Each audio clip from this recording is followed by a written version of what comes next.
গতকাল রাতে আমরা পোখরায় চলে আসছি, যেহেতু আমাদের আজকে হোটেলের বুকিং ছিল। তো আজকে রাতে গিয়ে তো আর আমরা পাইনি, সো আমরা একটা লো বাজে হোটেলে উঠছিলাম। আলহামদুলিল্লাহ জাস্ট রাত্রে একটু ঘুমানোর জন্য এখন সেটা শেষ। এখন আমরা আমাদের হোটেলের উদ্দেশ্যে রওনা দিচ্ছি। পোখরার সকালটা সুন্দর, একেবারে রোদুজ্জ্বল, খুব সুন্দর, দেখতেই পারতেছেন।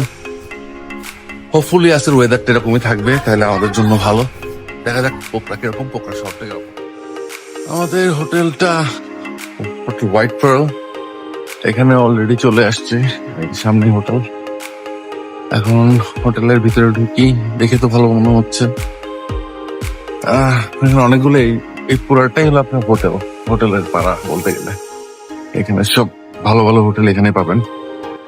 মর্গ স্ট্রিট, তারপর মর্গ স্ট্রিট যাই আমরা হোটেলে চেক ইন করি। হোটেলটা সুন্দর।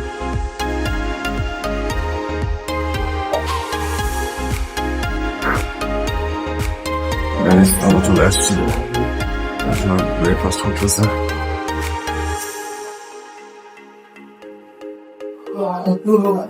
কি অবস্থা ভাই? Good morning Pokhara. পোখরা পোখরা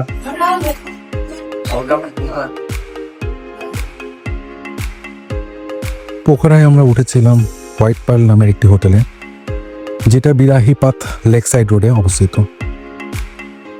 এই হোটেলের মূল্য অ্যারাউন্ড আপনাকে পার নাইটের জন্য ৮৫০০ থেকে ১০,০০০ টাকা গুনতে হবে।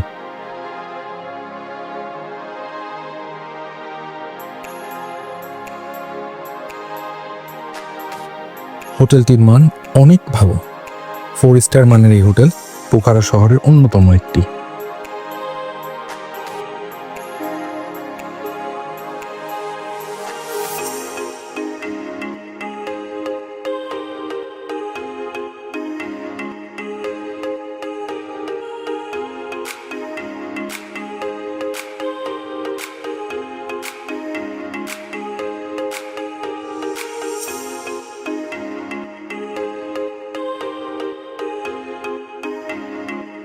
ফোর স্টার মানে এই হোটেলে যাবতীয় সবকিছুই ছিল। সুন্দর এই গোছানো হোটেলটি টুইন বেডের, আমরা যে রুমটি নিয়েছিলাম। এই হোটেলের সবচেয়ে সুন্দর দিকটা হলো এর বারান্দা।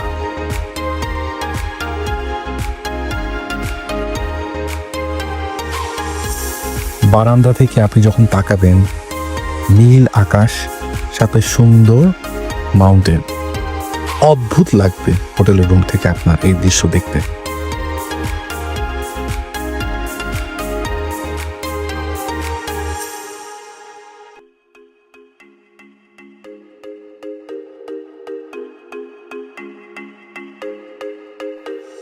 ঝটপট আমরা হোটেলে গিয়ে আমাদের ব্যাগেজেস রেখে বেরিয়ে পড়ি পামদিকাট শিবা স্ট্যাচুর জন্য।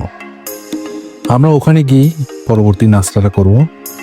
রাস্তার সুন্দর সুন্দর দৃশ্য দেখতে দেখতে, সুন্দর সুন্দর পাহাড় দেখতে দেখতে আমরা যাবো ওখানে, গিয়ে নাস্তা করব, তারপর আমরা উপভোগ করব পামদিগড় শিবাই স্ট্যাচুর অপরূপ দৃশ্য।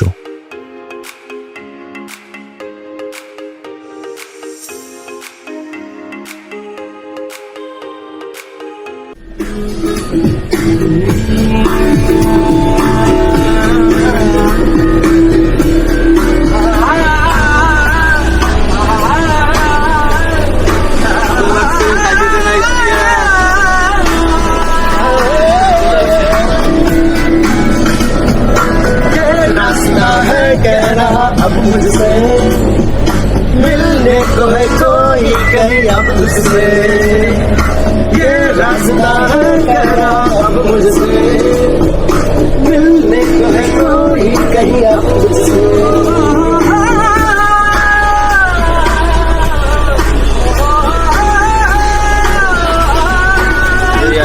ये बेटा भी किस्मत का धोनी है सबसे अरमा था शायद वही बात होनी है तू ही चला चल रही तू ही चला चल रही जीवन है सामने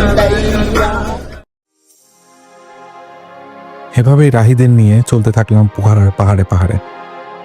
পোখারার হাওয়ায় যেন একটা নেশা আছে, এই নেশাতে সবাই যেন আমরা মাতাল হয়ে মেতে উঠেছিলাম গানে, আড্ডায় আর আনন্দে।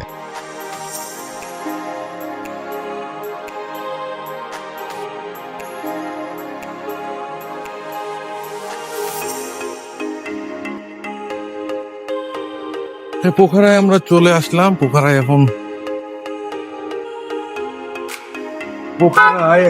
আমরা উপরে উঠতেছি। গাড়ি নিয়ে রাখলো, আমরা এখন নাস্তা করি নাই, দেখি এখানে কোনো নাস্তার দোকান থাকলে এখানে আমরা নাস্তা করে নেব। জানি না এখানে ভালো নাস্তা পাওয়া যায় নাকি।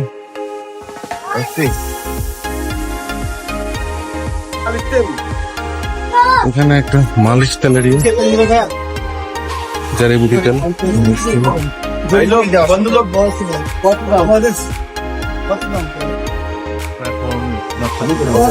দেখেন তো সুন্দর ওয়েদারে সবাই আমরা নাস্তা কেমন হবে জিনিসটা।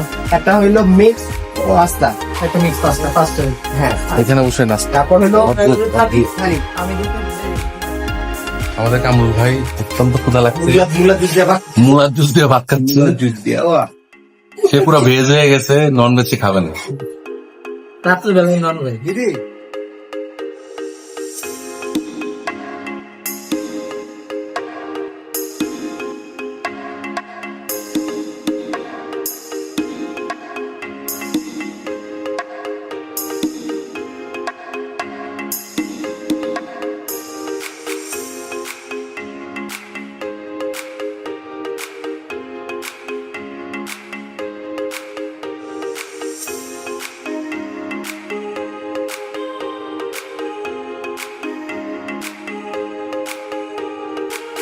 সকালে নাস্তা শেষ করেই আমরা পামদিগড় শিবাই স্ট্যাচুর দিকে রওনা দিই। এই স্ট্যাচুটি পোখরার কাস্কি ডিস্ট্রিক্টে অবস্থিত। এটি শিবের অন্যতম লম্বা একটি মূর্তি, যেটা বিশ্বের 1 নম্বর ধরা হয়। এটির হাইট 108 ফিট।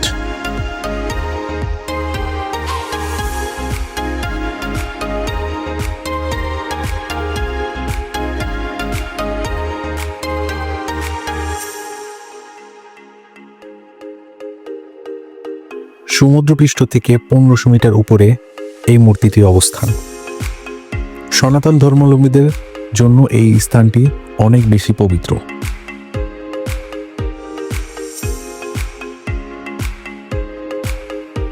শৈল্পিক কারুকার্য, মানুষের ভক্তি আর প্রকৃতির অপরূপ দৃশ্য, এই তিনটি মিলিয়ে এই স্থানটিকে করেছে অনেক অনেক বেশি সুন্দর।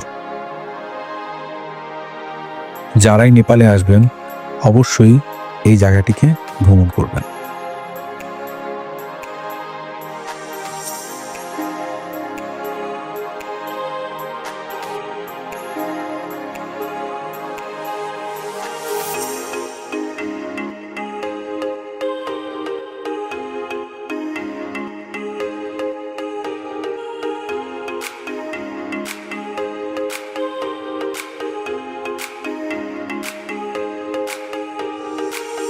কেউ যদি নীল আকাশ, সাদা মেঘ আর সবুজ পাহাড়ের মধ্যে হারিয়ে যেতে চান তাহলে অবশ্যই নেপালের পোখরায় চলে আসবেন। এখানে রাস্তায় আপনি এই দৃশ্যে সব সময় হারিয়ে যাবেন।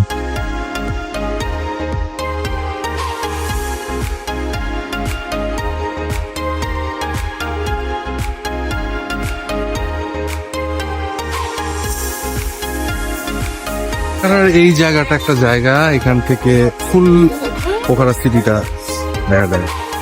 সার্কেল, সিটি সার্কেল দেখা যাচ্ছে। অদ্ভুত সব বিল্ডিং গুলা, অদ্ভুত।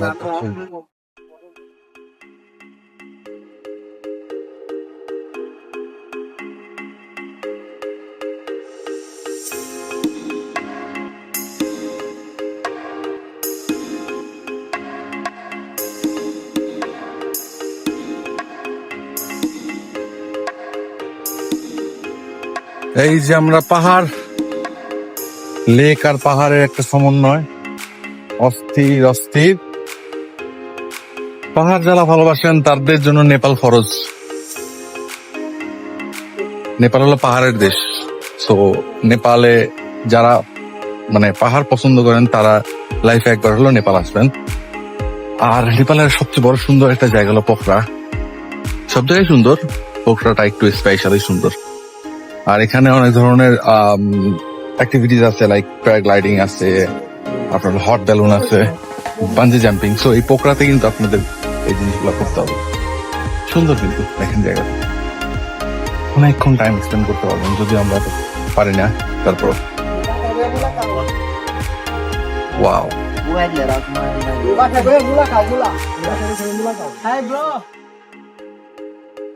আমরা যাচ্ছি এখন এই যে স্তূপার এখানে। এটা উনি কেমন উঠতে পারবো? এই ধরেন শহর, এখান থেকে পুরা নিচে হলো শহর, ওরে বাবা, বহুত দূরে। স্তূপা। এখন এখান থেকে নামতে হবে, আবার আমাদেরকে উঠতে হবে। সো প্যারা আছে, স্তূপাতে উঠতে ভালো প্যারা আছে।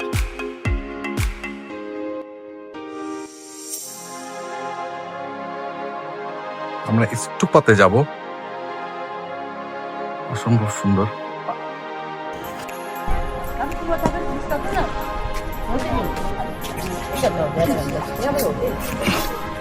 এই যে আমরা আসল জায়গায় চলে আসছি।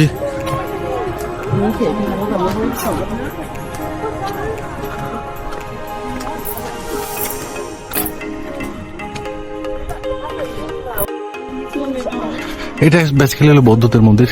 সো এখানে বৌদ্ধরা আসে, সব ধর্মের লোকেরা আসে, স্পেশালি এটা বৌদ্ধদের জন্য, সবাই জানে। এখানে নো ভিডিও লেখা আছে, বাট আসলে কি ভিডিও করতে পারে নাকি আমি জানি না, তারপরে করতেছি। যদি অফ করে দিতে বলে সেক্ষেত্রে অফ করা লাগবে, উপায় নেই। এই যে সবাই দেখেন ছবি তুলতেছে, ভিডিও করতেছে, সুন্দর, অপরূপ সুন্দর।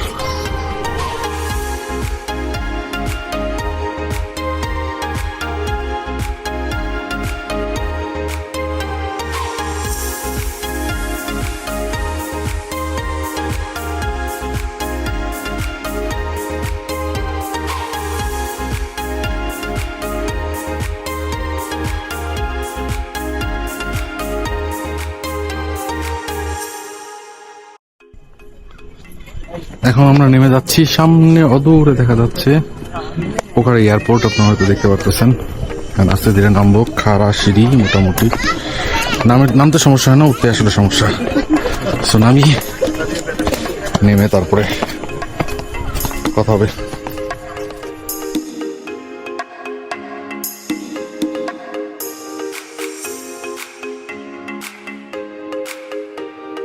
এই দুটি দর্শনীয় স্থান ঘোরার পরে আমরা আবার ব্যাক করছি পোখরা শহরের দিকে। সেখানে গিয়ে আমরা আরো দুটি দর্শনীয় স্থান দেখব, এরপরে চলে যাব আমরা আমাদের হোটেলে।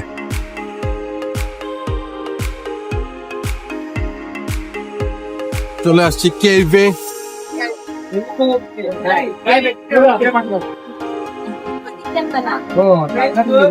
কেভে ঢোকার সময় অনেক মার্কেট।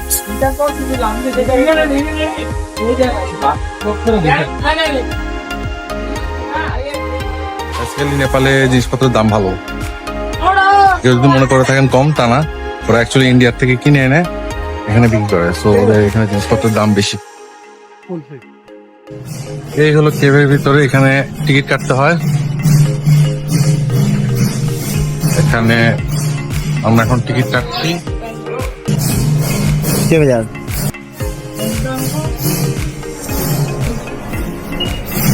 এই আমরা ঢুকে গেলাম কেভে। এই বৌদ্ধদের একটা দর্শনীয় স্থান।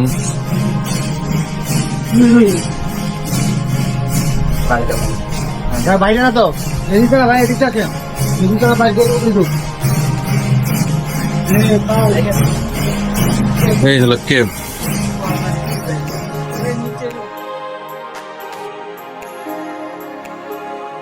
কিংবদন্তি অনুসারে কয়েক শতাব্দী আগে একজন রাখাল এই গুহাটি আবিষ্কার করেছিলেন। তিনি একটি জলপ্রপাতের আড়ালে লুকানো প্রবেশপথটি খুঁজে পেয়েছিলেন এবং ভিতরে তিনি একটি প্রাকৃতিক স্ল্যাকমেন্ট দেখতে পেয়েছিলেন যা ভগবান শিবের প্রতিনিধিত্ব করে বলে বিশ্বাস করা হয়। এই আবিষ্কারের ফলে গুহাটি হিন্দুদের কাছে একটি পবিত্র স্থান পরিণত হয়েছিল। বছরের পর বছর ধরে স্থানীয়রা প্রার্থনা ও নৈবেদ্যের জন্য গুহায় যেতেন এখানে।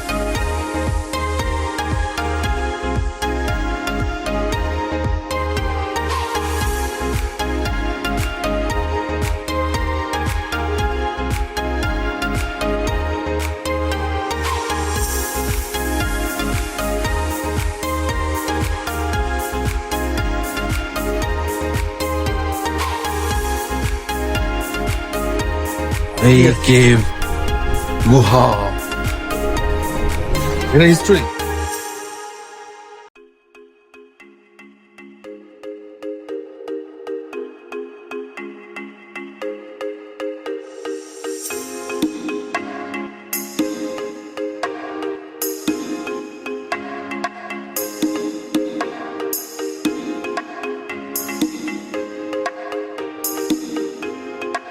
নিচে অ্যাকচুয়ালি কি আছে এটা একটু দেখার দরকার। অনেক নিচে।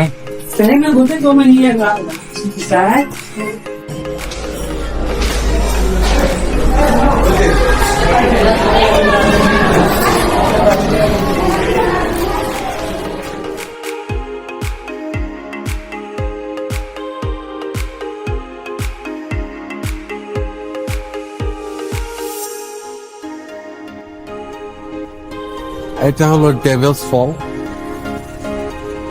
সো এটা একটা দর্শনীয় জায়গা, দেখি এখানে কি দেখা যায়। এখানে এইসব মানে যতগুলো জায়গা আছে এগুলো আপনি দেখবেন যে সামনে মার্কেট টাইপের। অ্যাজ ইউজুয়াল এখানে ঢুকতে আপনাকে টিকিট কাটতে হবে।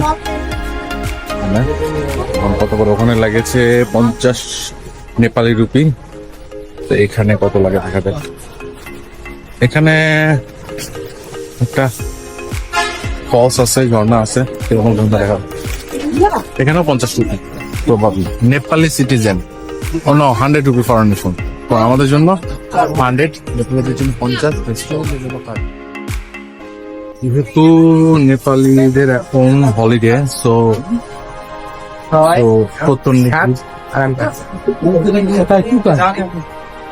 ঢুকলাম, দেখা যাচ্ছে বিশাল বড় একটা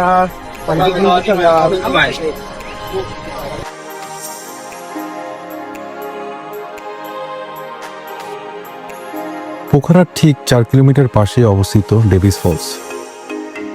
পাহাড়ের গা বেয়ে ঝর্ণার পানি নেমে গিয়ে হারিয়ে যায় গভীর এক গুহার ভিতরে। প্রায় 500 মিটার লম্বায় এবং 100 মিটার গভীর পর্যন্ত যায় এই ঝর্ণার পানি। এই ঝর্ণার পানি গিয়ে মিশেছে ফাওয়া লেকে গিয়ে।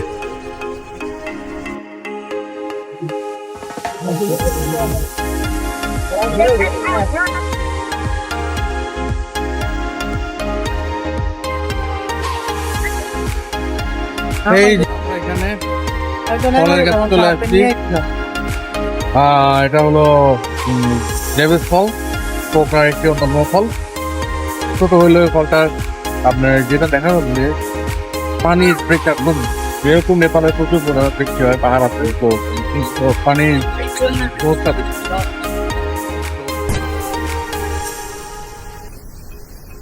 ঝর্ণার শব্দ আর চারদিকের প্রাকৃতিক সৌন্দর্য আপনার নেপাল ভ্রমণটাকে করবে আরো বেশি রোমাঞ্চকর।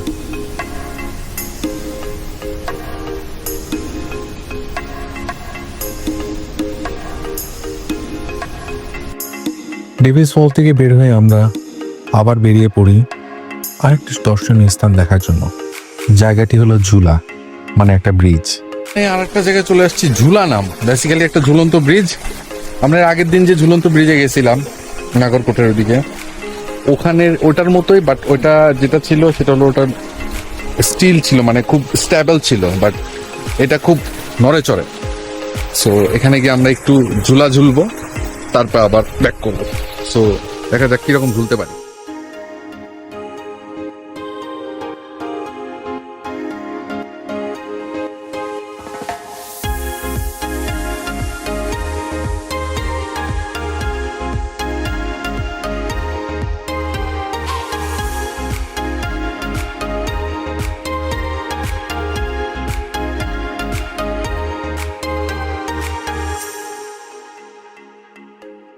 অলরেডি আমরা এই ঝুলায় চলে আসছি।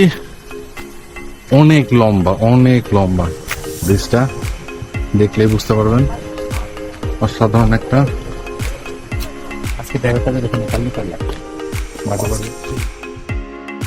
এই হলো ঝুলন্ত ব্রিজ বা ঝোলা। আসছি নিচে, যদিও পানি নাই, পানি এখানে একবারে এখন কম, প্রভাবলি তা জানি না, বাট অনেক উপরে কিন্তু কিছু সামনে দেখা যাচ্ছে অনেকগুলা ঝর্ণা ছোটখাটো, সুন্দর। বাট ওইখানে কিছু লোক গোসল করতেছে, ওই জায়গাটা দিয়ে গোসল করতে পারলে that will be the best part of হয়তো আমরা ওখানে যেতে পারবো না। চুলার একটা ইয়ে হলো, এটা কিন্তু অলরেডি চলছে, একটু আবার টাবার হচ্ছে।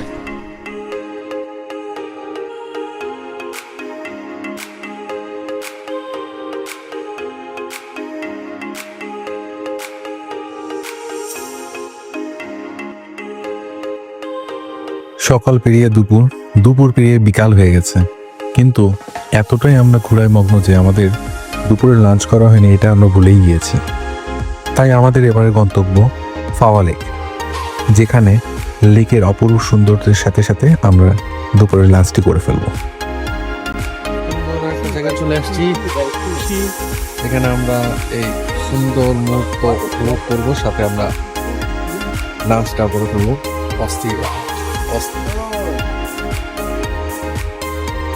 হলো আমরা সেখানে যাচ্ছি লাঞ্চের জন্য। বেশিরভাগ রেস্টুরেন্টই বন্ধ, মানে ফেস্টিভের সময় স্টাফরা ছুটি দিতে, অনেকগুলো ভালো ভালো রেস্টুরেন্টই বন্ধ থাকে। আমরা এখন সানভিউ গেছিলাম ফার্স্টে, ওখানে রেস্টুরেন্টে বন্ধ ছিল, তো এখন আবার যাচ্ছি। এই রেস্টুরেন্টটা সুন্দর, সুন্দর আছে, মানে লেকের পাশে এরকম একটা ভিউ ভালোই লাগবে। এই হলো টোটাল সুন্দর রেস্টুরেন্টটা, বাইরে বসে সুন্দর হবে, তার জন্য বেস্ট।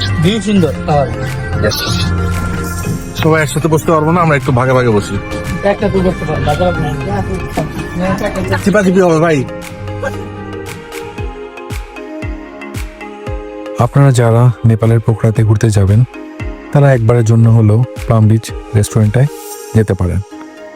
প্রকৃতির মধ্যে বসে অপরূপ সৌন্দর্যের সাথে সাথে খাওয়ার একটা অপরূপ অভিজ্ঞতা আপনারা নিতে পারেন এই রেস্টুরেন্টে।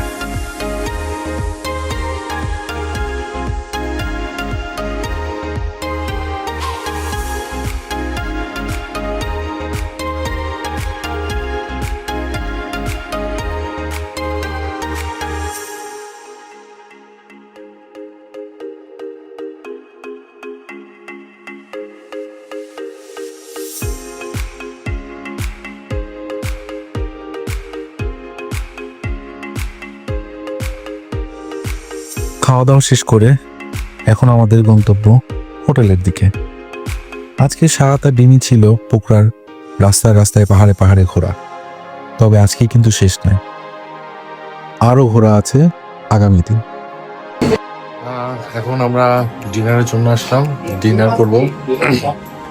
এখানে হলো 8:30 থেকে 10টার মধ্যে ডিনার করতে হবে।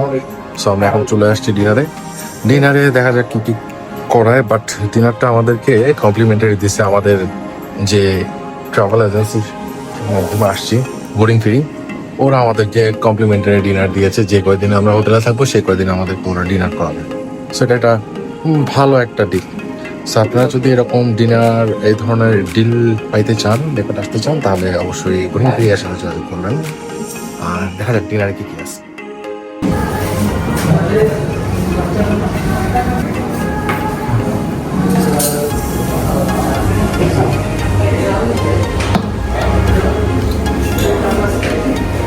রুটি, রাইস,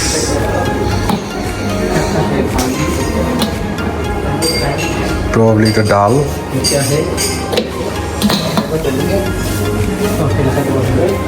এটা ছোলা বুটি কারি, এটা হলো আলু ভুজিয়া, আলুর ভাজি, and this is chicken curry.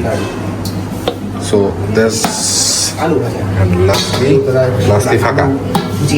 So এগুলো আজকে ডিনারে।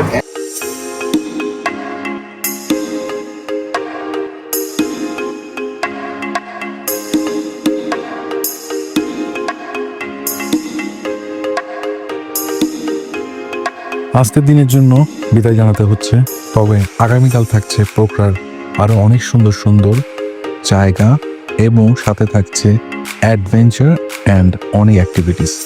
সেই জন্য সাথেই থাকুন, পাশে থাকুন আর ঘুরতে থাকুন।